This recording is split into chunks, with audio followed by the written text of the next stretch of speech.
you enjoy Rosie's meditations as much as I do. So sweet and soothing for the soul. So before I invite our speaker up to the podium, I'd like to share a little bit about her. This is Reverend Dr. Julia Kyle. Reverend Dr. Julia Kyle comes to us from West Hills in the San Fernando Valley, where she works as a pharmacy director and clinical informaticist. Did I get that right? There you go. That's a tough one. She received her MBA and Doctorate of Pharmacy from USC, where she also serves as an Associate Professor of Clinical Pharmacy Practice. She has been studying mediumship since the fall of 2005. She was ordained at Harmony Grove in July of 2010. Julia is also a certified soul memory discovery facilitator, and she served on the board of directors of Harmony Grove in many different capacities and as an HGSA Institute instructor. I'd like to welcome the very humble Reverend Dr. Julia Kyle. She says, just call me Julia. So thank you, Julia, for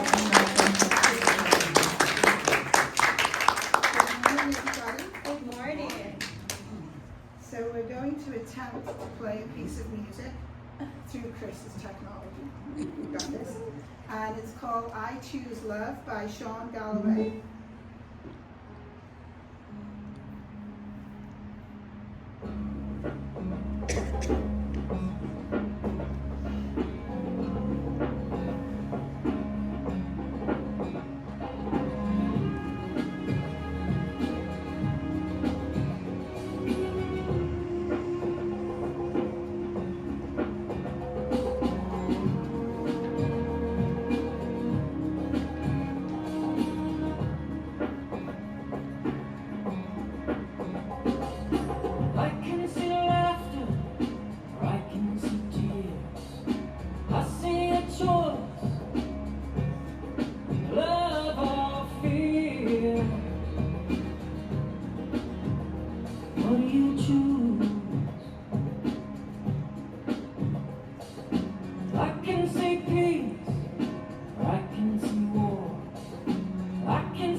Chris.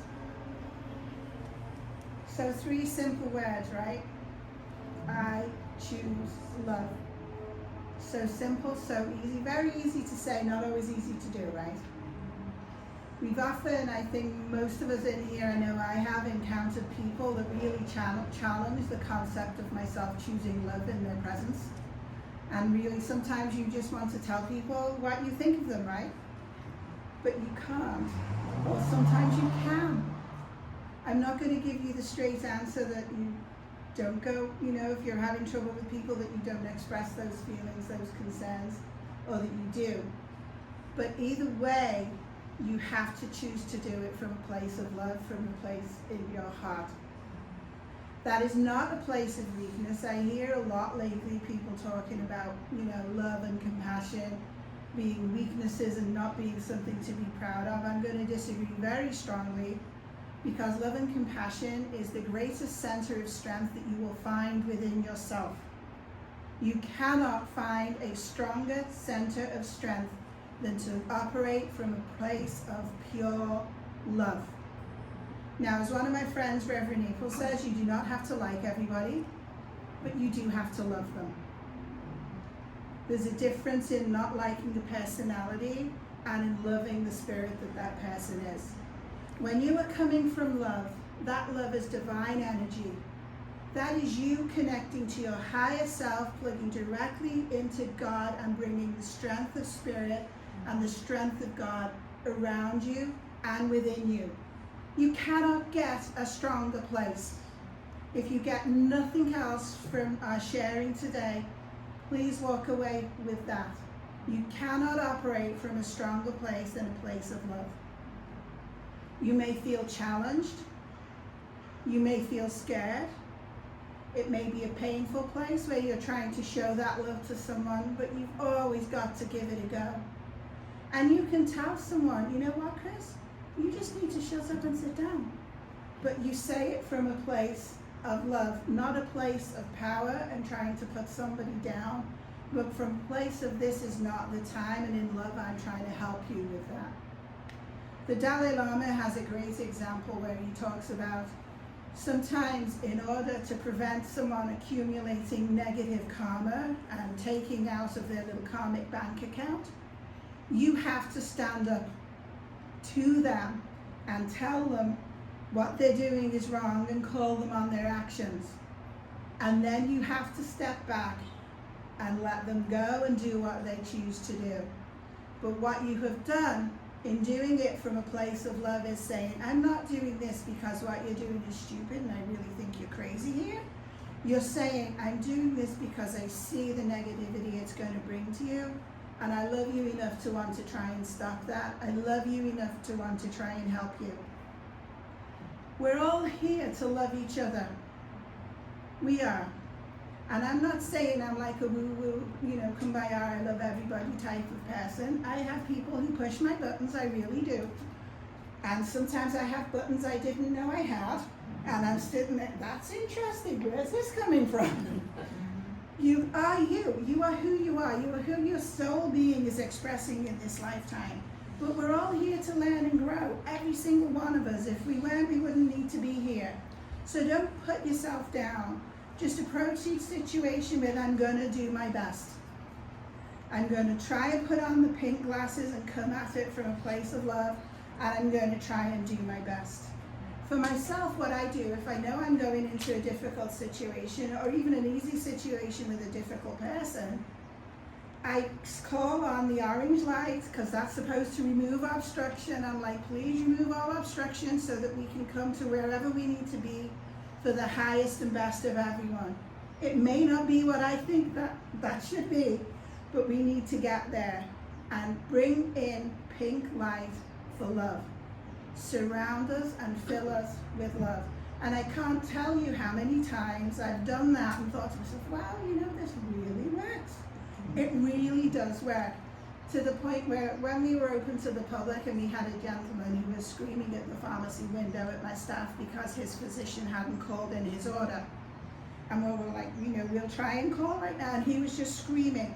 And so I got called out of my office, which is never a good sign. Because if I have to come out, that means he's made it through the clerk, the technicians, and the pharmacists. So I come out and I take a second and I thought, I hope I'm not making him angrier. But I asked that we do the orange light and the pink light and we come at this for the highest and best, and I got out and he was fantastic. We had no problems and everyone was shocked. And I'm like, don't look at me, I had nothing to do with it. I just asked for the help from Spirit. I asked from the help from God. And I asked that we operate in a bubble of what? Love. Because when you're coming at it and you're standing in that energy of love, even if the other person is angry and throwing vitriol at you, whatever is going on, you can't give that back. You just cannot mirror that back when you're in a place of love.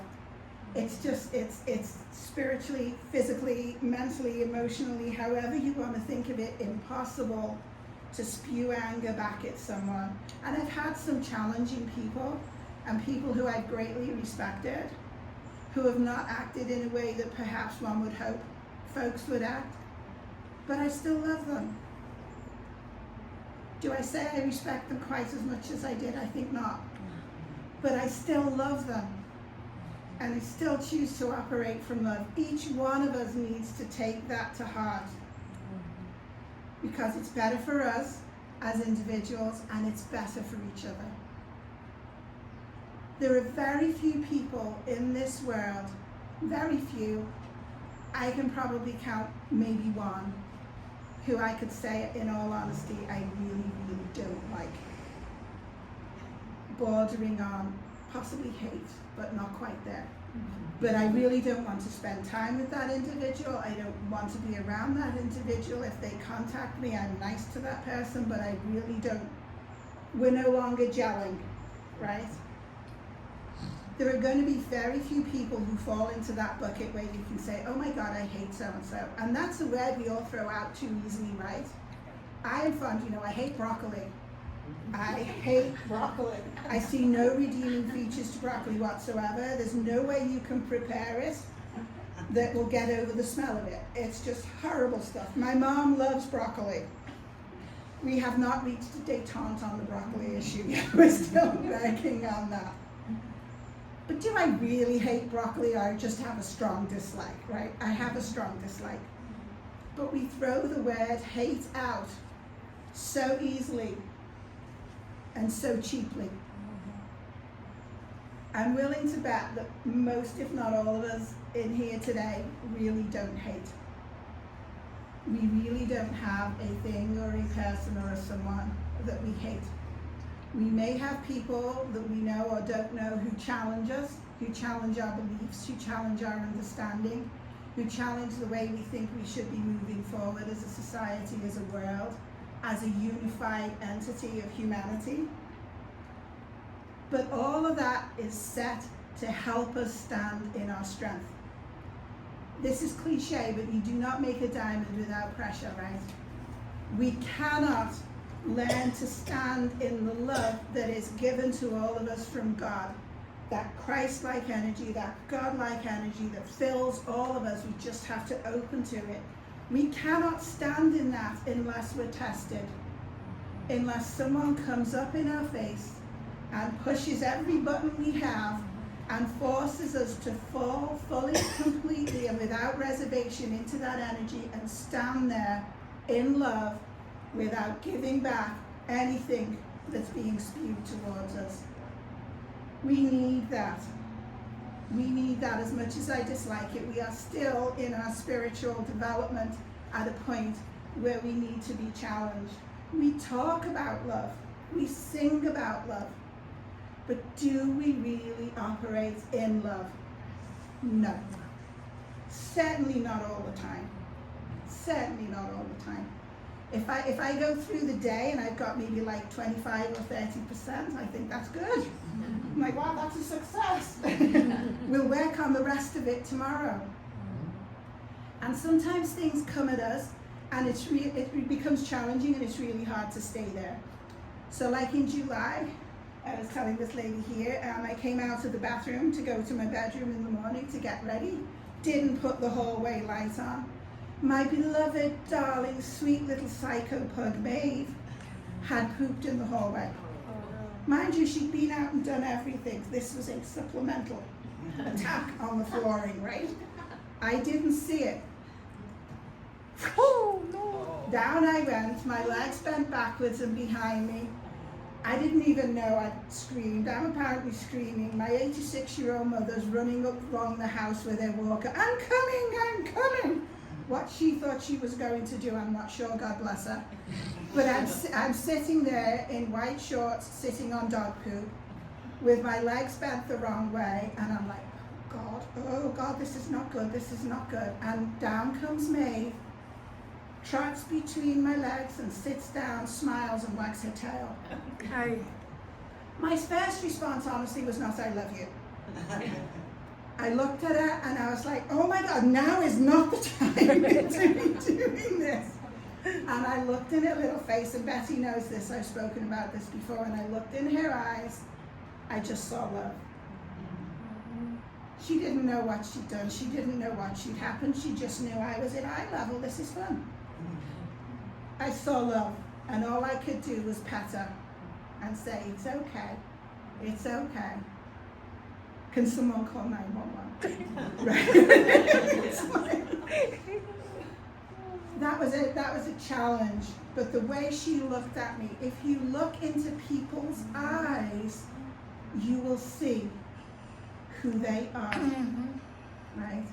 And you will see that maybe perhaps you no longer wish to associate with this person, and that's okay. Go back to the law of vibration attraction. We're not meant to all move in sync for our entire lifetimes. We lose orbit, we go into someone else's orbit, we come back, it's ebb and flow. Look into people's eyes, get in a habit of doing that, force yourself, you meet them, look into their eyes and see their soul. I'm going to give you one big heads up of someone perhaps to avoid is if you look into their eyes and they're blocking. So if they're energetically shuttered, that perhaps says to me, I really don't know if I want to look behind there. And I'll step back. It can be for good or for bad, because it might be an incredibly good person, but I'm not right in that place to meet up with that energy. So like I met Reverend Maria this morning, I'm picking on you. And when she looked at me and I looked at her and I shook hands, I'm like, I know you. I don't know what you got from that exchange, but there was something when I looked in your eyes, I know you. I recognized something yet to be determined. But there was a connection.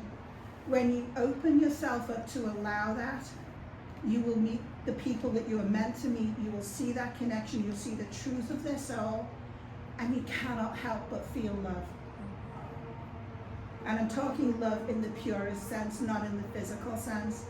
When you love someone on a soul level, you know them, warts and all. They know you, warts and all, and you still mesh. It's a perfectly acceptable relationship.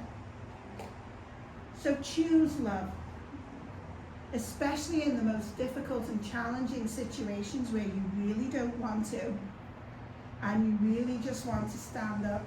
I'm surprised I haven't given myself that, issue with your jaws from clenching too tightly, because sometimes I'm like, oh, you really want to say something right now, but I'm really not, because that's not what a spiritual person would do. So, and you swallow it down, right? When you have to do that and you feel yourself, open yourself up to love. People cannot hurt you when you're standing in love. They think they can, but they cannot. People cannot successfully lie to you when you're standing in love. They think they can, and they think they've got away with it. That's okay. I remember, I don't know if any of you remember, Betty, you might, Reverend Sandy Cook, right? But she was like a human lie detector. And she would, like, the minute you opened your mouth, before you even said the lie, she would see blackbirds flying out of your mouth. And she instantly knew that what you were about to spew, in all honesty and sincerity, was a crock of lies. And she didn't want anything to do with it. I am not aware of a single time when she called someone out on it. She let them go for it, but she didn't take that energy on board. So people think they can get away with it. That's okay. Let them think they've got away with it. That's okay. You know the truth. And there's another thing with standing in love is you don't always have to be right. You don't have to prove to others that you're right or your position is right and this person's just, what's wrong with them? That's not necessary, because when you're standing in love, you know who you are. You're connected to God. You know on a visceral level, and you need nothing from the outside to tell you or to reinforce that for you. It's just there. It is who you are. So let's all keep working on ourselves. See if I can bump that 25 up to a good 45 consistently. Choose love in these interactions. Be willing to share love. Be willing to share moments of compassion. You know, they talk about random acts of kindness. Be willing to, just like you're in the coffee shop. I've done it, and I've just said to the person, here's my card. Give this, the 3 people behind me or whatever, charge me. Or I've been out to dinner and I've said, that couple celebrating their anniversary, I'd like to pay for dinner. Or, I know you're moving, Chris, can I help you move? Be the person who offers to help, who shares compassion without anybody necessarily knowing you're doing it. That's the most incredibly fulfilling. You're not asking for thanks, you're simply doing what's right by what God is directing you. So choose love, be open to love, be open to compassion. Know you have the strength to stand in that space and to share that energy with those around you. You'll notice people respond to you differently, and you'll notice you respond to yourself differently. You'll feel stronger, you'll feel more assured, you'll feel more confident, because how can you not when you plug into God?